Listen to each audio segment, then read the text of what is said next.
Warning, this video is intended for adult collectors. It contains plastic collectibles, questionable opinions, and the biggest Blitzwing fanboy of them all.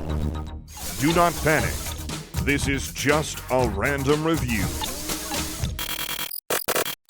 Hello everyone, welcome back to the TJOmega channel and welcome back to the review stage. So, we're going to talk about a toy I'm way behind on because, quite frankly, I couldn't choose between the two versions. I had either the option of the prototype I have seen for years and years, and it's how I know this particular design, versus what my nostalgia says it should look like. And ultimately, my nostalgia won. Though, to be frank with you, it's not the coloring that kept me from making that choice, and we'll get to that in a bit. For now, we are going to be taking a look at Missing Link Arcee. And this one's actually surprising in the vehicle mode, because honestly, I didn't think they would get this close to an animation model. A lot of times, when you see a Generations Arcee toy come out, the rear section of the vehicle is just as wide as the front. They kind of lose this, I guess, hourglass figure of a vehicle mode. But here, it's maintained, and that's actually kind of impressive considering it's still going to transform. Looks very, very nice. The shade of pink is spot on for Arcee. It's not one of those toys that shies away from it. It looks spot on. And the gray is in the correct place. The white pops against the pink. Yeah, it's just an exceptional looking take on her vehicle mode. Everything is there.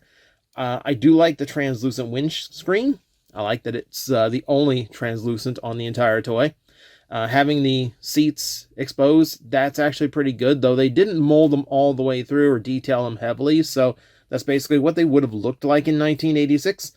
I like the little antenna spoiler fin thing on the back. Love seeing that included. She does have spots for her gun on the rear section, so if you actually want to plug her little pistol in, there's two spots, either on the left side or the right side, if I don't fumble the toy in the process. And then you've got the grill section in the front that's done up in the gray that we're going to see a little bit more of in the robot mode. So, detail-wise, you're down to stickers because, of course, they didn't really do too heavy of a paint job back then. So, Autobot sticker in the center, obviously, but we also have the rub symbol, which works the way it's always worked. I don't know if it's because it's just humid here and it's always hot, but yeah, you can see the symbol, no problem. It's never been like jet black like it's supposed to be for me.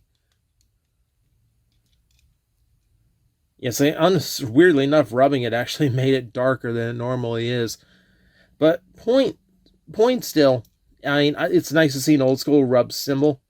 I mean, it's classic at this point. You got stickering here in the front, so she has kind of more of a intake and exhaust section. In the inside, this was a fun sticker to actually apply. You've got a full console that's stickered up. And yeah, that actually does have a good resemblance to, like, here, can I zoom this? I mean, yeah, like, that looks like the kind of stickers that they would apply in such a section in 86. So credit to them, graphic design spot on.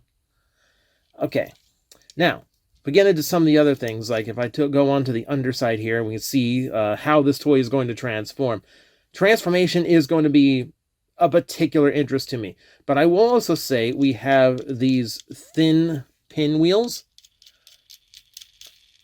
Now, I'm sure G1 Toys did use these. I'm looking over at my shelves right now. The only ones I can spot that use things like this, I believe Warpath's tank had things like this. Yeah. They were straight through like Hot Wheels. They weren't like individual ones like this. So this isn't too far out of the realm of what they could have done in 86. It's what they would have had to have thought up in order to actually make her roll. You're probably not going to get actual like thick tires on this design. It is something to note, because the issue I always had with this toy is, does the engineering actually feel like something that would transform in 1986? And the answer is kinda. So let me go ahead and we'll start transforming this for you. I mean, there's little things we can flip out at any time in transformation, but I really want to get the arms disengaged here first, because that's kind of what's locking everything together. All right, so disengage one arm, wiggle through, disengage the other. Now, I'm going to get all of this unclipped from this shell here in the back. I've just cut my thumbnails. This is a bad time for that. All right. Rotate all of this down. And these are an interesting diagonal slide in order to get the knees into the correct positioning. So you're going to have to hear 2 clicks, one when it disengages and when it re-engages again. Click 1, click 2. So that's how you know you got your legs in the right positions. Yeah, we'll deal with the feet properly adjusted later on, but we can flip out the little heels that they give you. This is not engineering they would have had to do, or that they would commonly do in 86, but we can accept a little bit of missing link improvement here and there, right? Double hinge that up. See, her windshield folds down, this folds up. I'm going to leave this up just for now, just to make sure I can, nothing gets in the way there. Let's see, and then disengage all of this, hinges down. That becomes the pelvis piece, that clips in right there. Okay, so we're good to fold that up like so. And that's pretty much it. So yeah, you do have a transformation that is about as complex as something that you would see in 1986 on a standard Transformer toy. She does not really have like intricate levels of transformation, getting from one mode to another, which is good. As far as like just being a simple transformation, she absolutely does feel like a toy from 1986. There are elements that are a little bit suspect, like the double hinging spine in order to get her pelvis in the right position. I feel like that would have been a slide joint of some kind back then. So that one's a little bit sus. That one feels like modern engineering and styling and not just like, oh, missing link altered the transformation from the G1. No, that feels straight up like a modern engineering solution. So there's just a lot of elements to this that feel like 1986, but there's 1 or 2 things in here that remind me, that there's modern engineering. But considering the original prototype was never designed to transform, we have to give it leeway there. But all that said, the end result is actually pretty good. I mean, this is the silhouette of the original prototype, complete with what we know of as her traditional backpack taking up the spots of her shoulder, which is how the original design looked. Now, the part that was stopping me from getting this version over the orange and salmon pink one is the head sculpt. The head sculpt on this is not accurate to the original prototype. They've redone it similar to how they redid a few others, specifically to look more like the G1 cartoon. That is actually a little bit of a downgrade to me, because while I think they would have altered the colors to be more screen accurate, I'm not sure they would have changed the design sculpt on the toy. So that does take it down just a little bit for me, but I mean, it still looks like Arcee, so, I can't really argue here. Detail-wise, we do have a few extra stickers here. We do have the little spots on the shoulder as well as the belly. These kind of stickers are very much G1. Asymmetrical, simple shapes to look like some kind of digital console like you'd see on Star Trek. This is great. I do like this. And stickers on the feet, which is again a very G1 aesthetic, especially to do those inner lines to give it like the depth of like almost like how you see the details on a robot in the show, especially around the face. So it gives it a little bit of detailing. So that's nice to see. Clean. I mean, she's a very simple figure. If she had some big backpack, I would be shocked. It is great to just has an Arcee that really doesn't have that backpack going on. I mean, it's ironic that taking her back to the original G1 design, the toy that was never meant to actually be made, actually makes her a lot more efficient, than a lot of her modern figures that should have figured these things out a long time ago. It's a weird juxtaposition to be looking at the old design, but finding things that even modern figures cannot figure out. No, it's funny to me. Alright, it's missing links, so we do have a higher level of articulation than standard G1, so the neck does go up and down as well as turning left and right. As you see the pink painted inside of her ears. See, the shoulders have a rotation up here, along with my white balance going all over the place. I apologize for that, no idea what's going on. But then an outward shoulder to get that universal motion. That's a little bit awkward. Bicep rotation, 360 degrees. Elbow is a 90 degree, nothing in the wrist. The hollowing is also not something I would expect out of a G1 toy, just saying. See, nothing in the waist because of how she transforms. The hips are universal, so we got that going for us.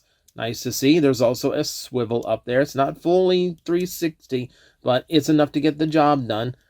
Really good knee bend. Really good knee bend, because Arcee would be the type to have poses like that. And then we have an ankle rocker that goes backward and forward, as well as a tilt that goes left and right. I mean, it's not full modern articulation, because things like the waist and wrist are missing, but at the same time, it's a G1 design. What could I really expect, right? Go ahead and give her her pistol as well. That's another fun one, because like there was no pistol for her in the original G1 proto, so they had to come up with something that was vaguely akin to an 86 design. I think they came close enough. But no, pose is nice. You know, it's what I expect out of Missing Link. I didn't even mention the diecast content, because there is diecast in her feet and a little bit in her shoulders, I believe.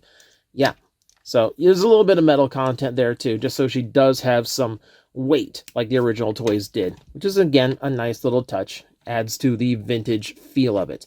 So overall, yeah, the look is spot on. I love that the transformation feels like an 86. It's almost like how we say things look PS2 graphic, even though they're nowhere close. It's that kind of thing where like it feels familiar, but we know it's not quite right, but it's close enough, so I will give it a pass.